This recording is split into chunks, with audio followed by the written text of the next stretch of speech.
तुम्हाला माहिती आहे का, सकाळी उठून जर का तुम्ही देवाची पूजापाठ केली नाही आणि उशिरा जर का तुम्ही उठले म्हणले तर ऐका, आता सकाळी 4:45 ते 5 जे लोक आंघोळ करतात त्याला देवतांची आंघोळ म्हटलेलं आहे, देवतांचं स्नान आहे ते. सकाळी 5 ते 6 जे आंघोळ करतात ते ब्राह्मण लोकांचं स्नान आहे.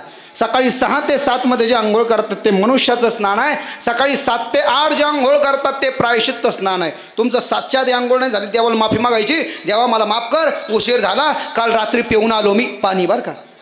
हां म्हणजे का म्हणून काय झालं बाबा, उशीर झाला, देवा मला माफ कर, मी आजच्या दिवस प्रायश्चित्ताची आंघोळ घेतो.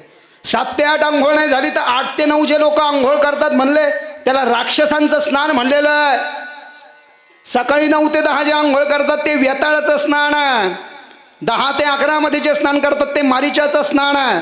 11 ते 12 मध्ये जे स्नान करतात ते पिशाच्याचं स्नान आहे. आणि 12 ते 1 मध्ये जे स्नान करतात ते ब्रह्म राक्षसाचं स्नान आहे.